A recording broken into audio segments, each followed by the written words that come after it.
And we're back. We're almost back. And we're back. This is Susan Hamilton, and you're listening to the Offbeat Business Show. And I'm here with Chris Feola of Business One Touch. And he's been sharing with us some of the things that his unique dashboard does to help your business be more efficient, especially when it comes to content and social media, knowing who exactly your market is, who you're talking to with everything that you're doing online. Because if you don't know that, you could very well be shouting in the dark, and you don't have to be. Absolutely. The first rule of fishing is know if there's fish in the lake. I agree. Oh, now, one of the things that I think is really interesting about your business, Chris, is that you and Jeff have both done some serious time with our military. Yeah, Jeffrey and I are sort of a odd couple, interesting story. Back in the beginning of the last decade, I was the head of technology for the Bealo Corporation back when it was 8 newspapers and 25 TV stations and 5 cable networks across North America, stretching from Rhode Island to Southern California and up to Seattle and down to Havana, Cuba. And Jeffrey was the CIO of the Jacuzzi Brands Corporation. And in those days, he was headquartered out of Miami, Fort Lauderdale actually, and I was headquartered out of Dallas here where Bealo was. And we happened to meet at a CIO conference, a head of technology conference in Colorado Springs of all places, and played some golf very badly. And afterwards, as boys are wont to do, we started telling our stories. And I start telling a story about one of my run-ins back in my Army photojournalist days with General H. Norman Schwarzkopf, before he was famous. And the Jacuzzi Brands guy is just giving me the eye, like I'm making this story up. Yeah. I'm like, what is your problem? And then, someone else tells a story, and then the Jacuzzi guy starts telling a story, and he starts telling a story about an operation that I covered for Stars and Stripes in Korea.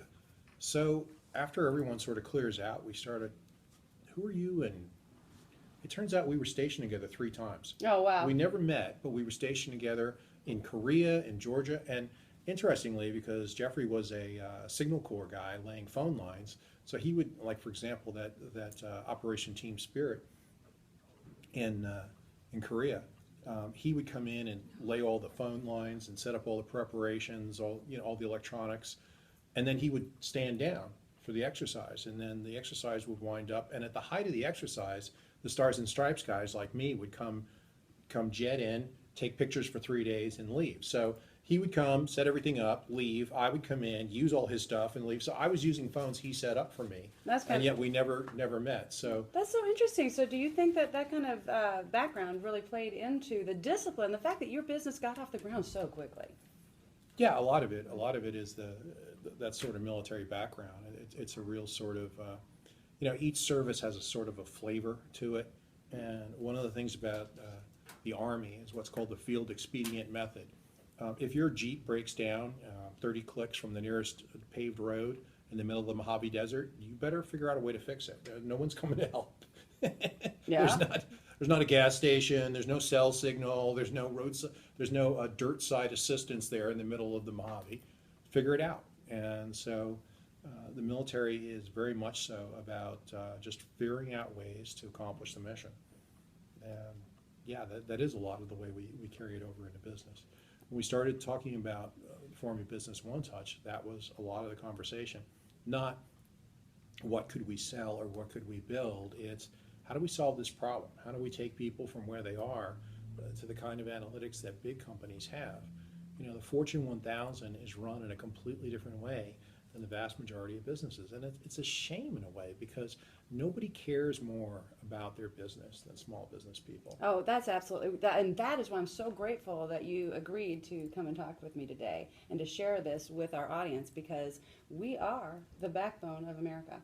And if 80% of American small businesses are family-owned businesses of 9 employees or less, we have got to start working smart and working efficient so we can get some things done in this community.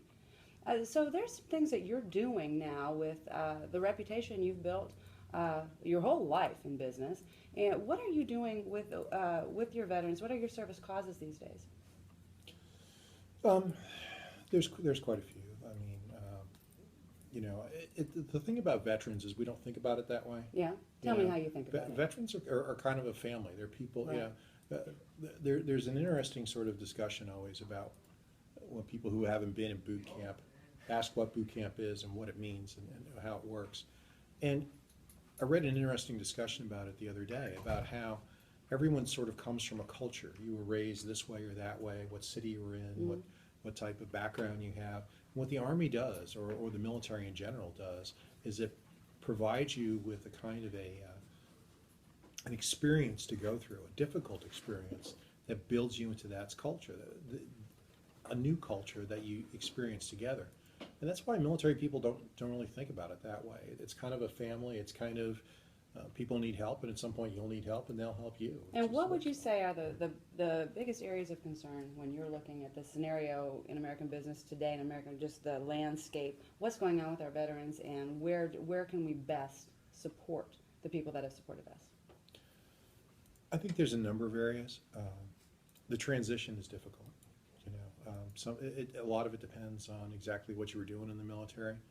If you were if you were an infantryman, there's not a real direct correlation to any job, and so how much combat you saw, those sorts of things, when people were in combat or out of combat.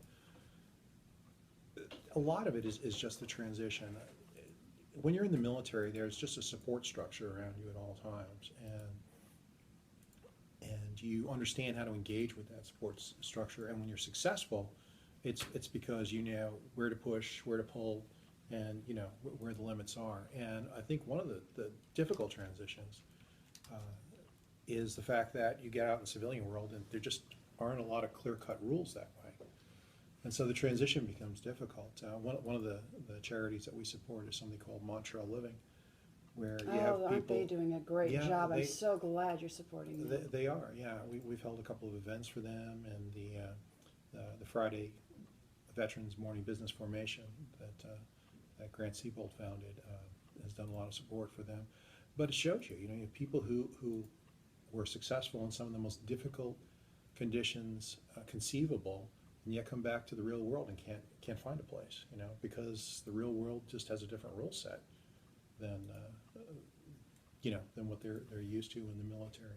Yeah, and that's a housing development, the way that. So yeah, and it incorporates all the different needs that housing can mean in that. Yeah, Marquette Stevenson, actually, the guy who founded and runs Montreal Living, he actually spends nights walking underneath underpasses and stuff and finding veterans under there, people who just escape to a quiet place because they don't know how they fit into the world. So it's difficult, and it's difficult especially for when you talk about combat veterans who put their life on the line for the people in this country.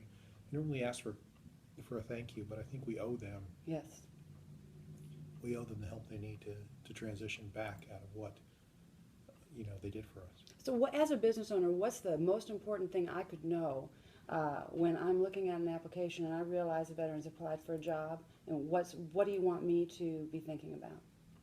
The thing about hiring veterans is that they just have a different level of discipline, and that's invaluable.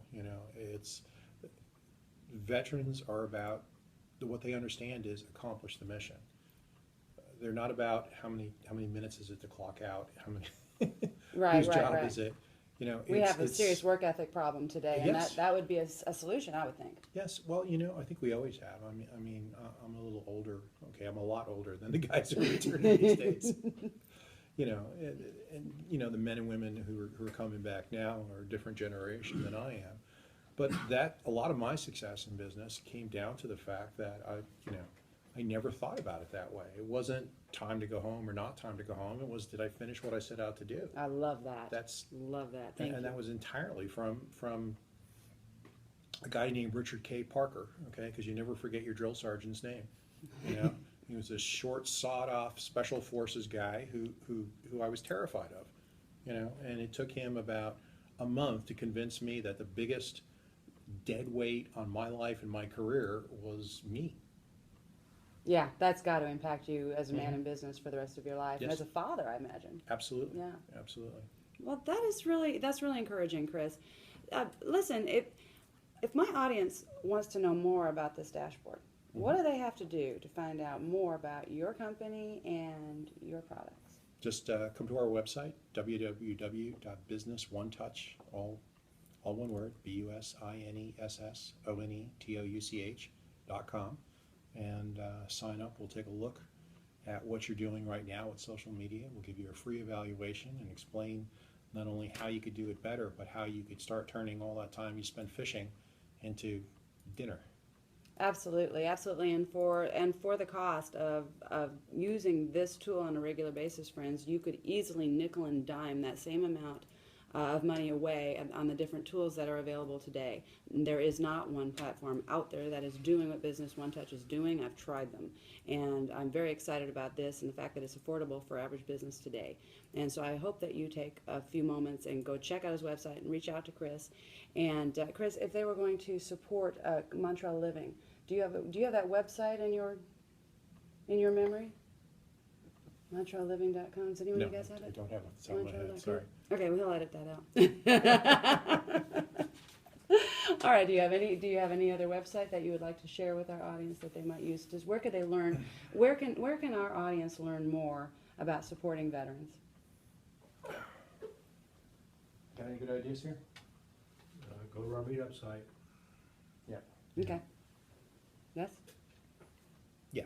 I'm assuming you're going to edit this into something sensible. Yes. I will. Yeah, Go he'll to make our it. meetup site Yeah. at. Go to the meetup site for the Veterans Friday morning business formation, and I'm on there. Grant Siebold is on there. Ida Lee's on there. Quite a few veterans and veteran supporters are on there, and you can see the causes that we support and the veterans that we attempt to assist. And I think that's a great solution. As a matter of fact, wherever you are in America, that's where you would look here in the DFW area. But wherever you are, meetup.com, do a search on veterans and find out where veterans are meeting in your community. And if you find that they are not, set something up, folks.